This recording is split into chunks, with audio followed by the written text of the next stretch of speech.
Insightful podcasts by informative hosts.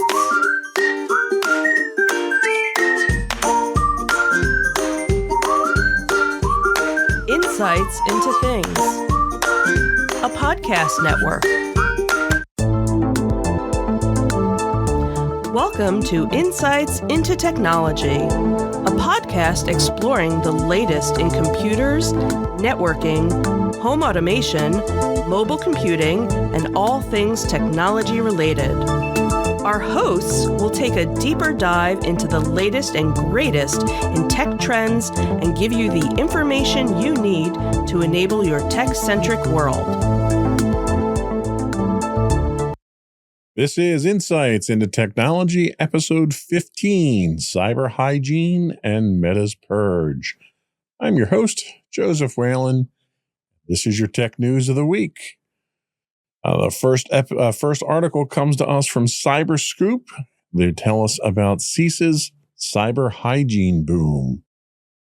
The Cybersecurity and Infrastructure Security Agency, or CISA, has reported a significant 201% increase in enrollment for its cyber hygiene service among critical infrastructure organizations over 2 years, with the communications sector leading the charge at 300%. Other sectors, such as emergency services, critical manufacturing, and water systems, also demonstrated substantial growth. This surge has contributed to moderate progress in achieving CISA's cybersecurity performance goals, including mitigating vulnerabilities, limiting exposure of operational technology to the public internet, and improving encryption and email security practices. Key improvements highlighted include a 50% drop in critical exploited vulnerabilities and a reduction in the time taken to resolve secure socket layer vulnerabilities from 200 days to under 50. Despite these advancements, challenges remain, such as a 63% exposure rate of operational technology in government services. The report underscores CISA's influence in driving critical infrastructure organizations toward enhanced security postures and emphasizes ongoing efforts to reduce cyber risks in a complex threat environment. So the surge in cyber hygiene enrollment signals a growing awareness, and I think this is really the biggest takeaway from this. The 201% increase in the program enrollment reflects a growing recognition of the need for proactive cybersecurity measures among organizations. And really, when it comes to cybersecurity, awareness is usually probably the first number one priority. Out of sight, out of mind philosophy of people ignoring cybersecurity, I think, is kind of gone the way of the dodo bird. With a 300% enrollment spike from the communications companies, this highlights how industries dependent on seamless operations have embraced vulnerability scanning as a necessity. And the recent several stories that we've had with the telecom industry and the security compromises they've experienced is a great example of that. Moving more in the direction of cyber hygiene awareness in those industries, I think, is going to be a major plus. The increased adoption of government-led cybersecurity services is helping to reshape private sector confidence in collaborative security efforts. Businesses rely on public and private partnerships for securing digital operations. The frameworks that we've been talking about for the last few episodes are a great example of that. A lot of these frameworks are being pushed by government agencies or endorsed by them.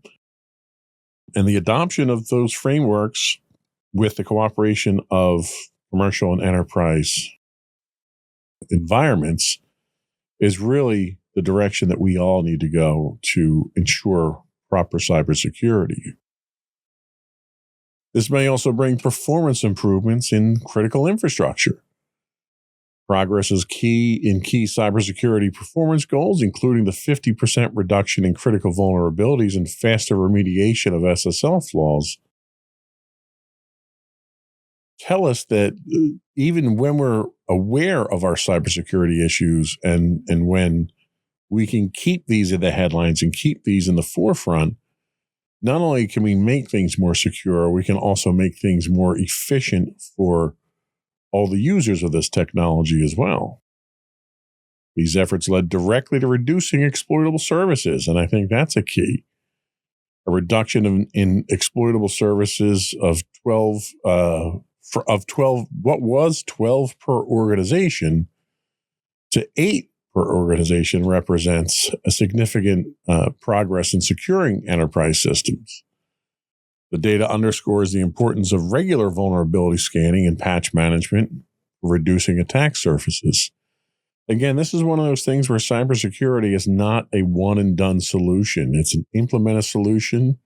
It's a process of continual improvement and monitoring and scanning because your attackers out there are continuing to evolve. So if you are not vigilant in your monitoring and scanning, you very well could be exposed.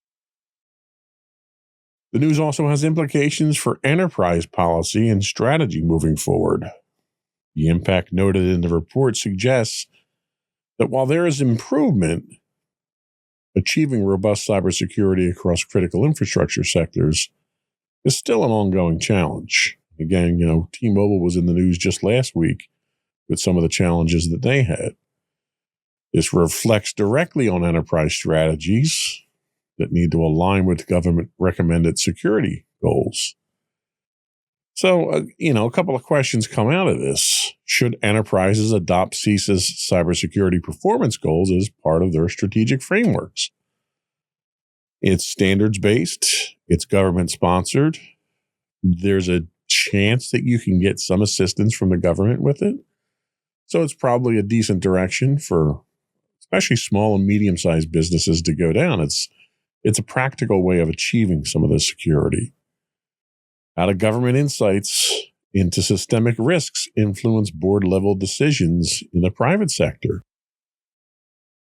You've got the federal government out there now that's basically trying to impose certain cybersecurity standards, and there's a cost to it. There's an impact on production. There's an impact on your business's efficiency.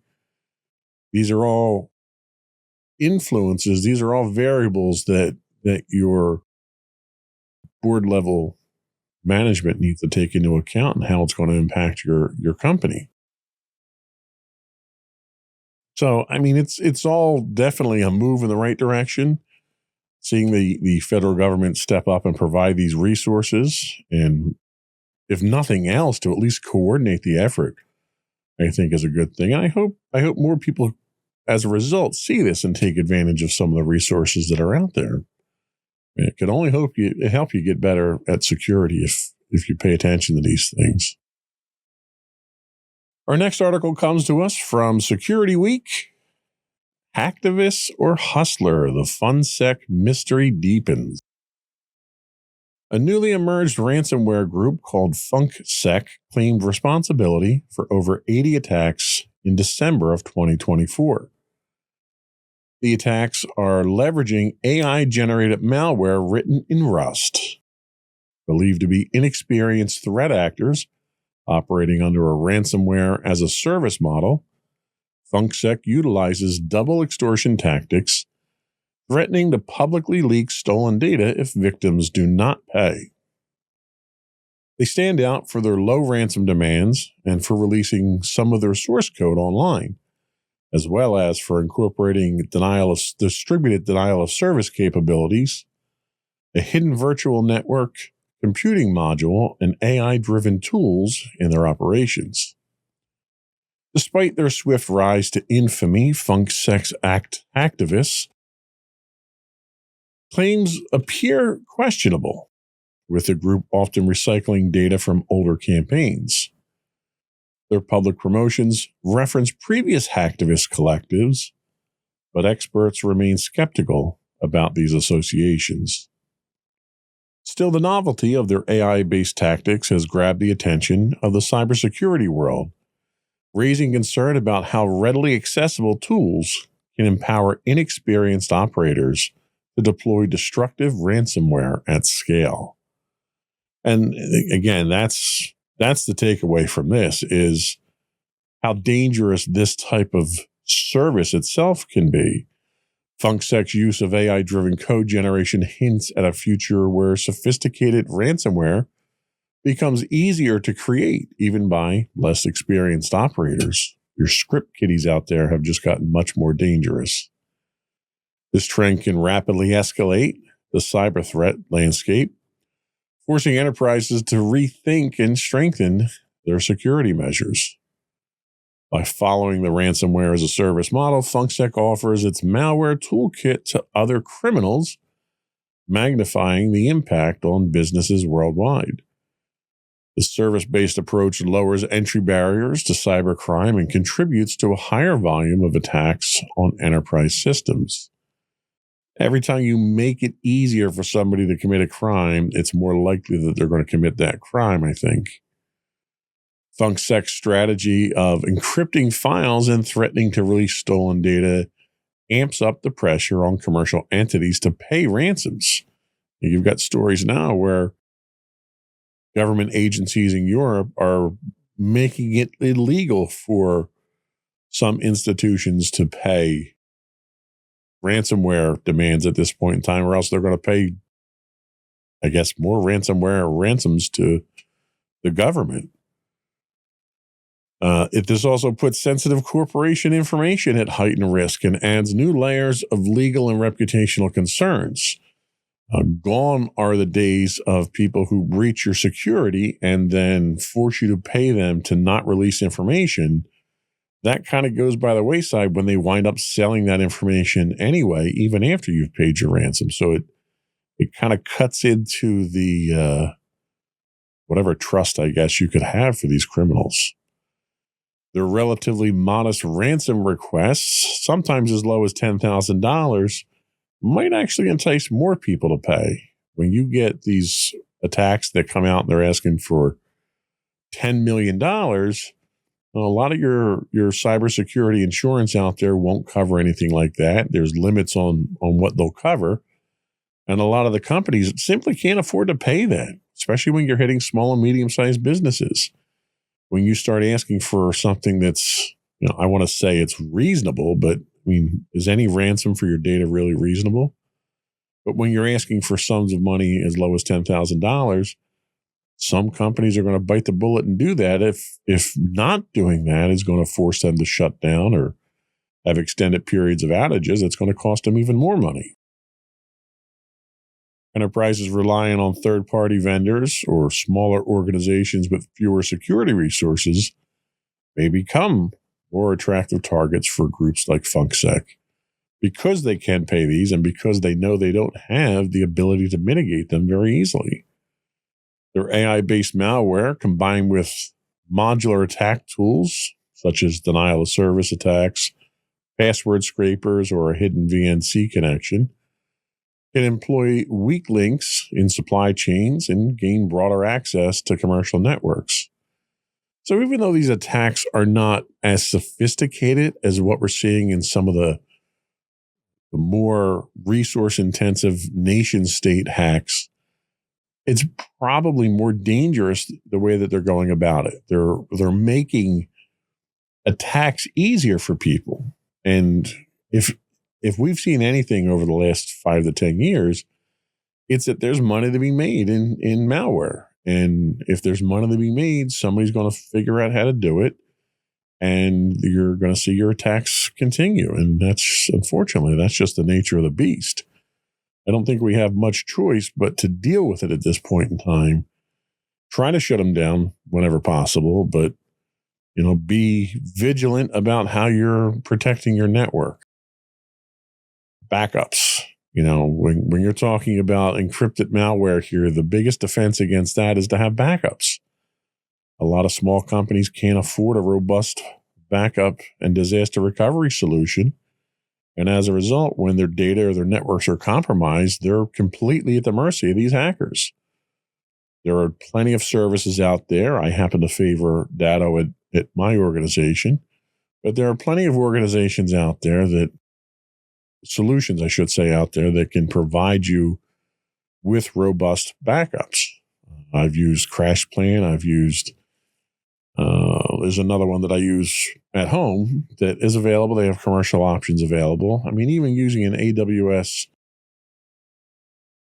storage solution to just drop your data to can get you back up within minutes of being attacked. And that's exactly the kind of mitigation that these companies, these hackers and attackers don't want you to employ because it puts them out of business. So very dangerous. And it's one of those issues that's going to continue to evolve, and we'll keep an eye on it. CISA warns of second beyond trust vulnerability. Another article from Security Week. The U.S. Cybersecurity and Infrastructure Security Agency has issued an urgent alert regarding a second vulnerability in Beyond Trust privileged remote access and remote support solutions.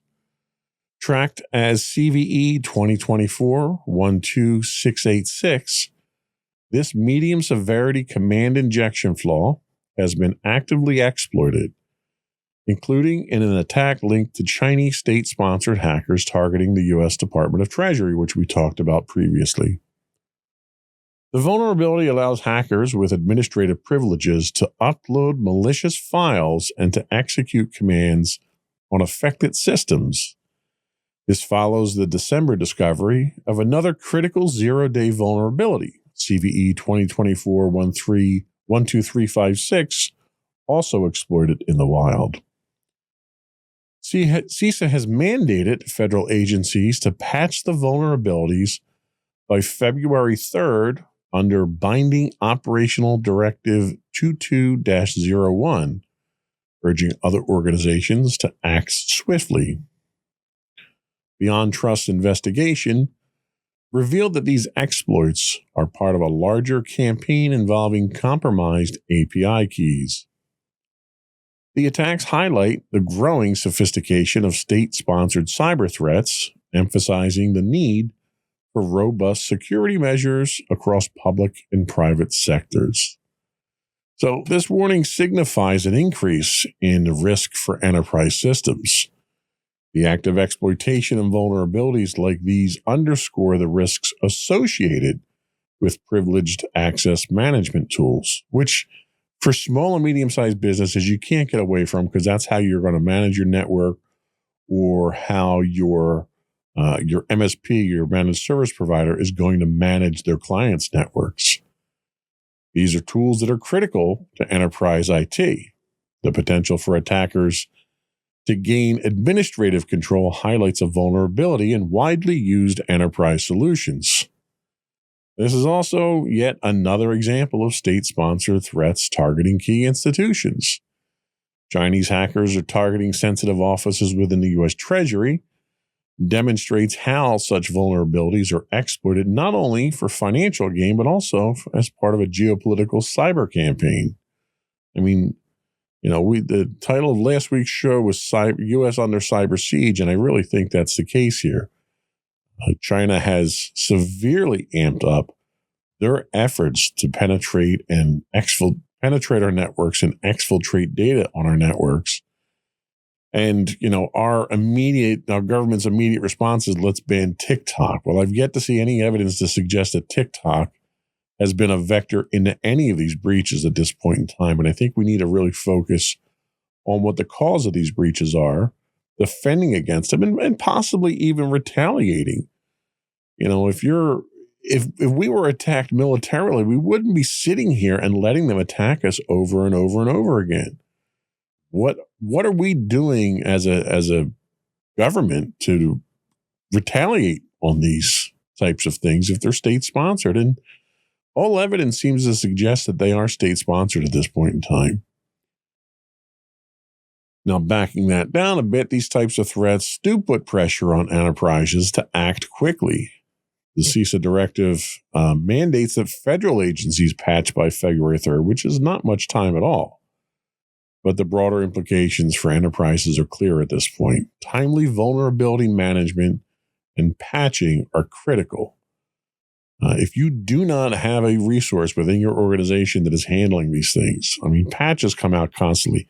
We just had Microsoft's Patch Tuesday, and again, over 100 or so patches came out. And it's like, for an operating system that's as mature as Windows 11 is, you should not have that many bugs, especially when you're patching 100 plus a month.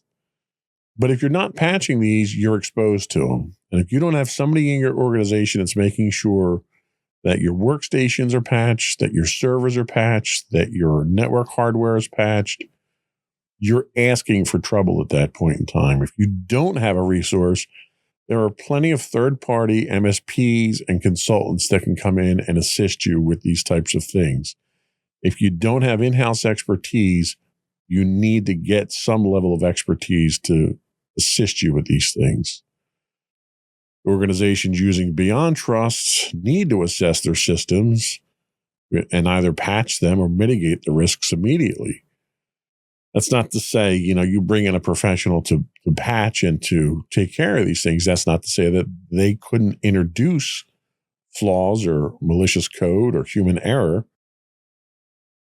You need to have some level of maintenance going on a regular basis. This raises additional concerns about our supply chain security, which we've talked about. Beyond Trust's role in enterprise IT as a privileged access management tool places it at the heart of supply chain security. The incident reveals the cascading risks that a single compromised tool can pose across systems and organizations. Unfortunately, I don't think you can avoid the risk. You need to have the management tools in place, especially with networks that are getting progressively larger and more complicated, and applications that are increasing in complexity. You need to have these tools in place in order to manage all of that. And sometimes those tools become a source of problems, and that's what you have to be careful for. The challenge, as always, is balancing usability and security. Just like convenience and security, these things are mutually exclusive.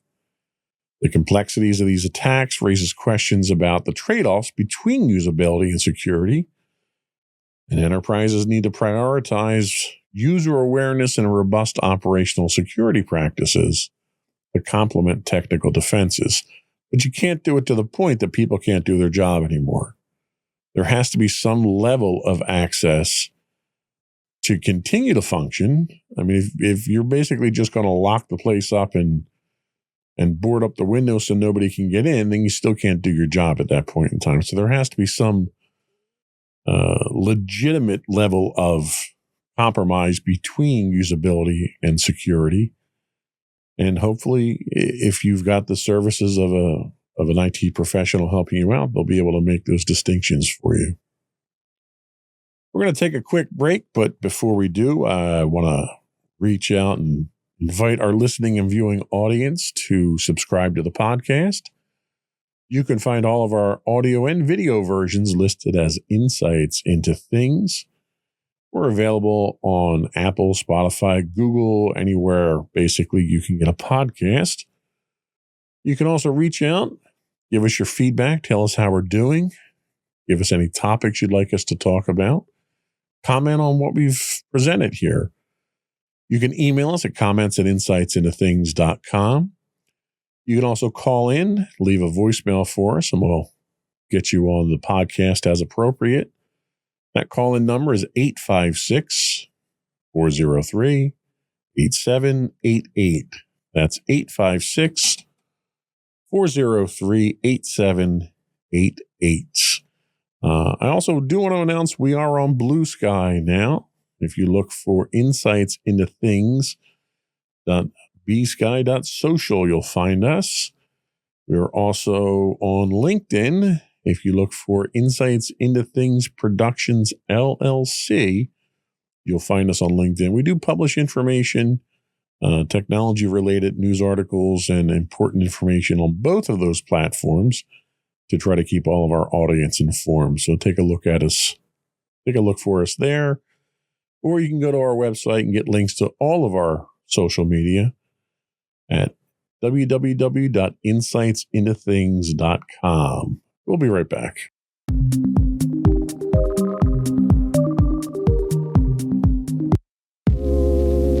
Are you tired of your favorite gaming podcast finishing with a play? Oh, no! Well, check out No Credits Rolled, where we play the games but rarely finish them. How's it going, folks? I'm Sam Whalen, your friendly host at No Credits Rolled, the ultimate gaming podcast, where we dish out the latest scoops and reviews on all your beloved video games. Hey, listen! Not only that, but we spice things up with some guest interviews and even give you, yes, you, a chance to have your say. Tune in every other week for a fresh dose of No Credits Rolled, available on all major podcast platforms, and hit us up on social media at No Credits Rolled. So why wait? Let's dive into the gaming world together, where finishing games is optional, but the fun is guaranteed.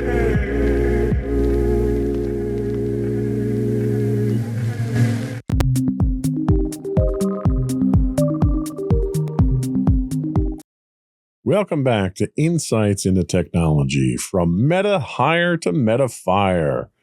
This article comes to us from MSNBC.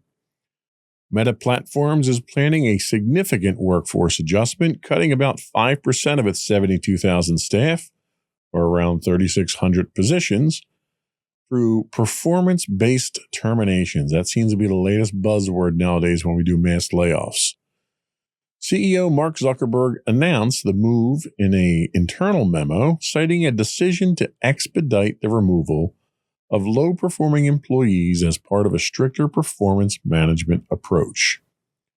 While the company typically phases out underperformers over the course of a year, it will now conduct more comprehensive cuts, aligning with the end of its current performance cycle in February. U.S.-based employees affected by the cuts are expected to be notified by February 10th, while international employees will receive updates at a later date. The reductions will only apply to staff eligible for performance reviews, with Zuckerberg assuring impacted workers of, quote, generous severance packages consistent with previous layoffs. Meta also plans to fill the vacated roles with new hires throughout the year, signaling ongoing workforce restructuring amid a competitive tech landscape. But this is very similar to what we heard from Microsoft in last week's podcast, where they are using performance-based metrics to basically trim their workforce down. They didn't actively state that they were going to be doing additional hires like Meta did here, but I think time will tell whether or not there's any truth to that. Meta's decision to cut 5% of its workforce underlies a trend in tech giants recalibrating their workforce through performance-based terminations. The move signals heightened performance expectations and a leaner operational model. How does this shift in talent management affect enterprise computing? Could increased competition from their talent among tech giants create a ripple effect on innovation and efficiency across the sector? There's a lot of initiatives going on right now with AI and quantum computing and VR and all the other irons you've got in the fire right now, and you can't help but wonder if some of these projects may suffer with these losses here. By raising the bar on performance management, Meta sets a precedent that may influence other enterprises to adopt similar strategies. However, such moves risk impacting employee morale, creating an environment of insecurity even for high performers. Can enterprises strike a balance between maintaining high standards and fostering employee confidence?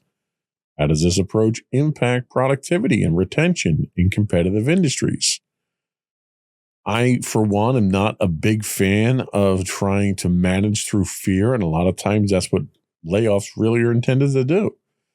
You're obviously getting rid of some of the underperformers, but the reason for doing it in such a public way is to kind of scare the rest of the employees into improving their performance. And I find the carrot and stick approach, this being the stick portion of it, tends to be the least effective. If anything, what you'll wind up doing here usually is generating that sense of insecurity, which has people start looking to move to other jobs. And invariably, the people that leave the company voluntarily first are the best employees that you have. So you probably don't want to inspire them to make any rash moves like that. I think it's much better to use the carrot approach and inspire people, build them up, grow your people, invest in them. Filling vacated roles with new hires highlights a strategy to align workforce capabilities with evolving business goals. Whether or not Meta follows through with that, or if they're just going to do this layoff and then another layoff and another layoff. A lot of times when companies do public announcements of layoffs, they try to couch that bad news with the promise of hiring more people. And in my experience, that seldom actually works out. Meta's decision to accelerate performance-based terminations reflects a broader trend of redefining expectations in high-stakes industries. Other companies may follow suit, and we already talked about Microsoft doing so, setting a new industry standard for performance evaluation and accountability. Trend could push enterprises to adopt stricter performance metrics, or it could backfire by fostering that culture of fear and a high turnover. The problem is that every time you have a loss of any percentage of your employees, there's a certain, what we often call tribal knowledge that is proprietary to your organization, that only people that work there have developed, and people that have been there for extended periods of time have accumulated more of it. And when these people walk out the door, you're left scrambling to try to fill those holes, to, find those emails or figure out what these systems did, or, whatever the knowledge was that walked out the door. You tend to wind up hurting for that. And it can cause some serious issues with efficiencies moving forward. With Meta aiming to realign its workforce, there's potential for shifts in the development and delivery of enterprise-level tools, particularly in areas like AI, VR, and enterprise communication platforms. The staffing changes could influence the roadmap and reliability of Meta's enterprise products. Competitors may capitalize on any disruption caused by Meta's internal adjustments. It's hard to keep your competitive edge. It's hard to keep your pace up. It's hard to keep your development, your research and development going. And you've got people that may be walking out of here with vital knowledge that's going to your competitors and helping your competitors advance faster. So it's very, IT is not like other typical industries, manufacturing or retail or something like that, where a high turnover rate of your employees can be minimally impactful to the business because people are interchangeable.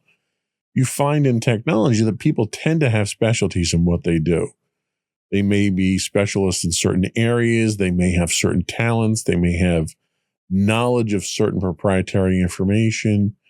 And when you get into a cycle of layoffs and turnover from employees leaving on their own, it can certainly have a significant and a very negative impact on the overall organization.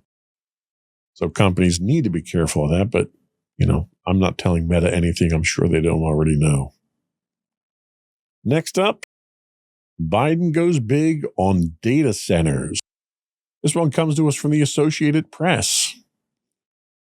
President Joe Biden has signed an executive order to accelerate the construction of large-scale AI infrastructure in the United States, focusing on data centers and new clean power facilities. Under the order, federal agencies must make government sites available for AI data centers and expedite their connection to renewable energy sources, aiming to support the energy-hungry computational needs behind advanced AI models. The Department of Defense and Departments of Defense and Energy will each designate at least 3 sites for private companies to build AI data centers, with developers shouldering all construction and clean power generation costs. The administration sees this effort as critical for national security and continued U.S. leadership in AI. This is particularly important given predictions that data center energy usage could account for up to 12% of the nation's electricity consumption by 2028. While the order intends to streamline the permitting process and encourage sustainable power solutions, some experts point to missing provisions, such as water use monitoring and guidance, as ongoing challenges to be addressed in future policies. The executive order aims to remove bottlenecks from constructing AI-optimized data centers, which, I think we're going all in with AI at this point in time. I'm not sure why the government is subsidizing it, though. That's a little alarming to me. This whole plan can accelerate commercial projects reliant on scalable high-performance computing. Faster permitting and federal site availability could mean quicker deployment and less red tape for enterprises. Whether or not this initiative will continue under the incoming Trump administration is up for debate. The order does mandate new data centers run on clean energy, which is not consistent with the Trump energy policies. This is expected to nudge companies towards greener power solutions. We'll see if that happens under the new administration. With data center electricity usage potentially soaring to 12% of the nation's total, this provision impacts both environmental targets and cost management strategies for enterprise IT. Again, environmental is not a priority for the incoming Trump administration. So I think, if anything, expecting this initiative to continue much longer is probably wishful thinking. Reserved federal sites and public labor agreements could help smaller AI companies compete against tech giants, thus opening the door to innovation across the commercial sector. This inclusive approach diversifies the AI marketplace and fosters new business-to-business partnerships. By building AI infrastructure within the U.S.'s borders, businesses can benefit from more secure supply chains and controlled access to cutting-edge technology. The onshoring strategy helps reduce reliance on overseas providers and fortifies enterprise cybersecurity postures. One of the things that we're seeing now is an intent to shut down the export of chips that are suitable or optimized for AI to companies like China already. And again, this is part of the whole cyber Cold War that's going on at this point in time. Having these resources in-house or onshore, as they say, is an advantage, especially for industries like, mine or anyone who does business with the Department of Defense, where there are already in place restrictions for offshoring data and provisions that require you to use domestic services and employee only U.S. citizens and a number of other controls, which is easily accomplished when you have these kind of resources onshore. But despite its emphasis on clean power, the order is largely silent on managing data centers' water usage, and this is where the real controversy comes from.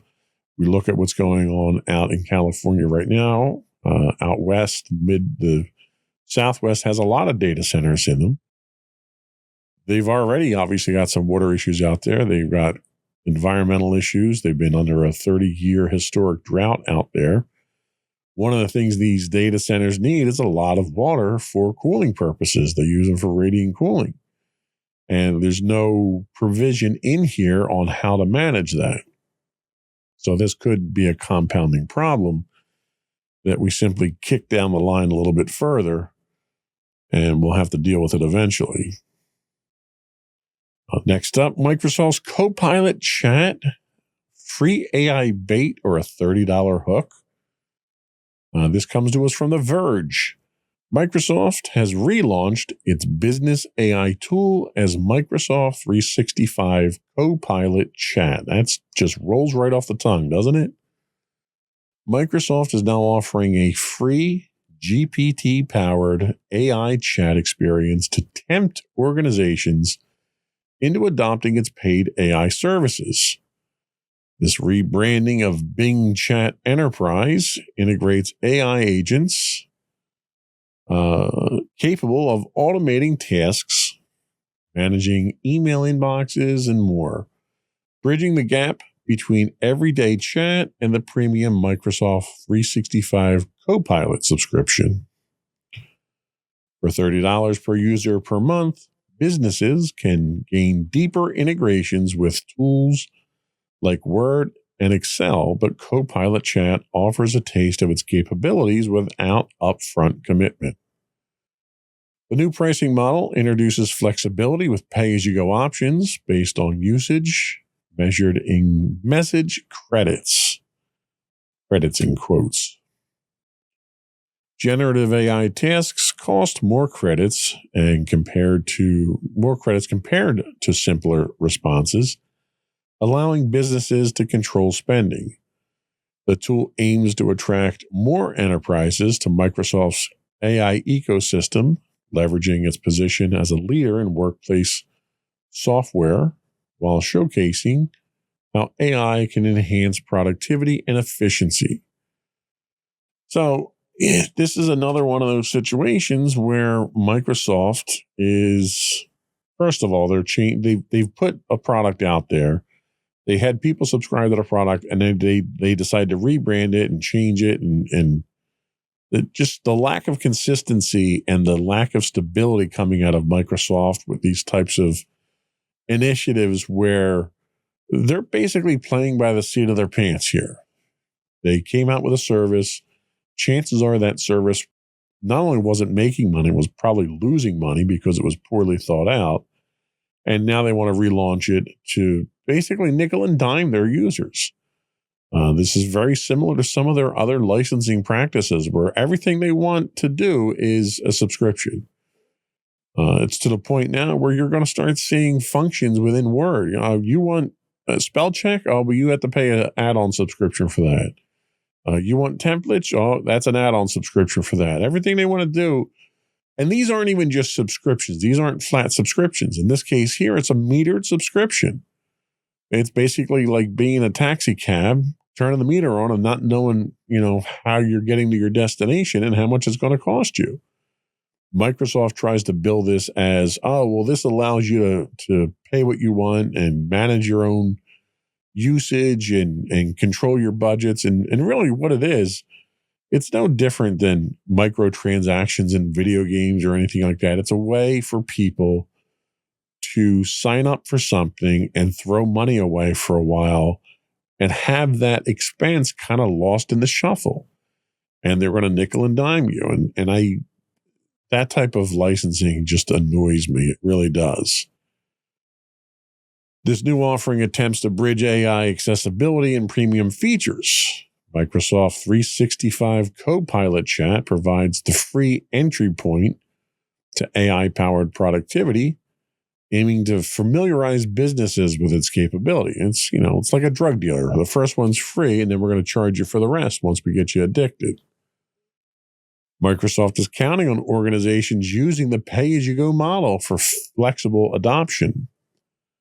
The introduction of the new pricing model aligns AI costs with business needs, or at least that's what Microsoft wants you to think.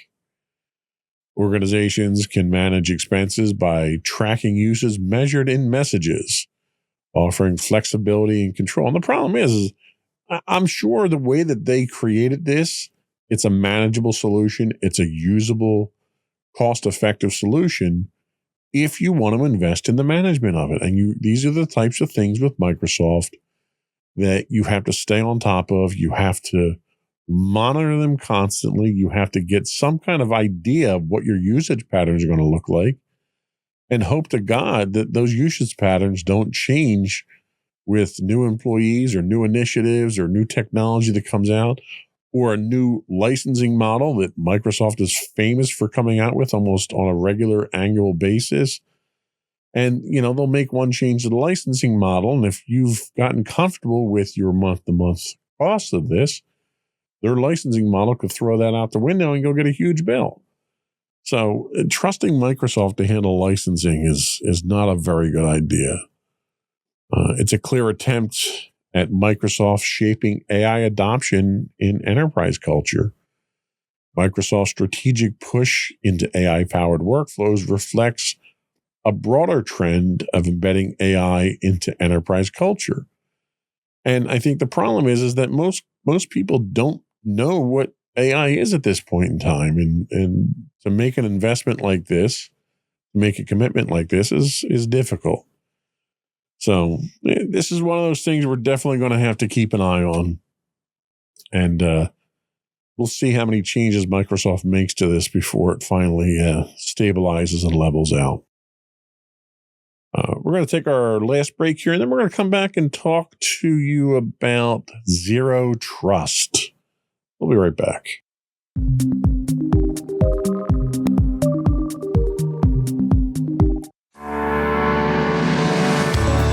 Insights into Entertainment, a podcast series taking a deeper look into entertainment and media. Our husband and wife team of pop culture fanatics are exploring all things from music and movies to television and fandom. We'll look at the interesting and obscure entertainment news of the week. We'll talk about theme park and pop culture news. We'll give you the latest and greatest on pop culture conventions. We'll give you a deep dive into Disney, Star Wars, and much more. Check out our video episodes at youtube.com/insightsintothings. Our audio episodes at podcast.insightsintoentertainment.com, or check us out on the web at insightsintothings.com.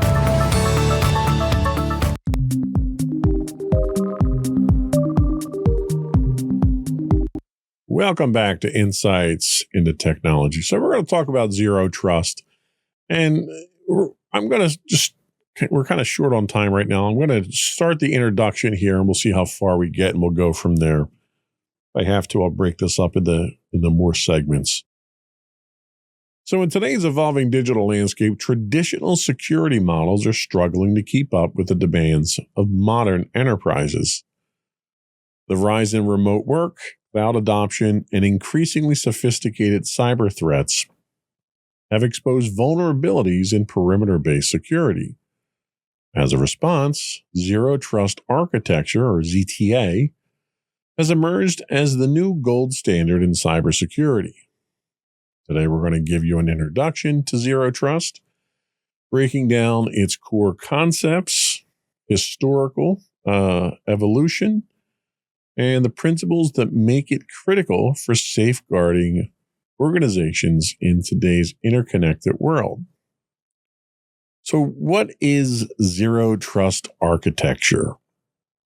So Zero Trust Architecture is a security model that assumes no entity inside or outside the network can be trusted by default. Pretty straightforward. Unlike traditional models that rely on securing a single perimeter, Zero Trust focuses on continuous verification, ensuring that users, devices, and systems must repeatedly prove their trustworthiness before accessing sensitive resources. At its core, Zero Trust embodies the principles of never trust, always verify. Now, there's been, an evolution to get to this point. There's been a history for Zero Trust. Zero Trust Architecture represents a fundamental shift in cybersecurity philosophy. It rejects implicit trust, which was the hallmark of older models like trust but verify, and replaces it with the principle of never trust, always verify. This evolution reflects the growing sophistication of cyber threats and the expansion of networks beyond traditional perimeters. There were limitations of trust but verify. In early security models, organizations operated on the assumption that anything inside the network perimeter could be trusted. This model relied heavily on securing the perimeter with firewalls and perimeter defenses such as VPNs. These were used to protect trusted networks from outside threats. The model also relied on implicit trust. Once a user, device, or system gained access, it was granted broad, unrestricted trust. However, this approach became problematic as networks grew more complex. They faced rising challenges, like some advanced threats. Attackers exploited trust credentials to move laterally within networks undetected. Network expansions, cloud services, remote work, and IoT devices blurred the boundaries of traditional parameters. You also had to deal with insider threats. Malicious insiders or compromised systems operating inside the trusted zone became significant risks. So the limitations of trust but verify became evident. Securing a single perimeter was no longer sufficient to safeguard sensitive assets. So in the early 2000s, we get the model that's referred to as the castle and moat model. The castle and moat model dominated cybersecurity in the early 2000s. Organizations created strong perimeters, or the moat, around their internal systems, or the castle. Firewalls, intrusion detection systems, and virtual private networks were key tools for perimeter defense. Some of the key challenges here, while the model excelled at keeping external threats out, it failed to address internal threats and lateral movement. Once an attacker breached the perimeter, they could often access sensitive systems without further validation. So, right around 2009, we see the birth of zero trust. John Kindervag, a Forrester research analyst, formally introduced the concept of zero trust. He challenged the assumption of implicit trust within networks, stating that all users, devices, and systems must be verified continuously.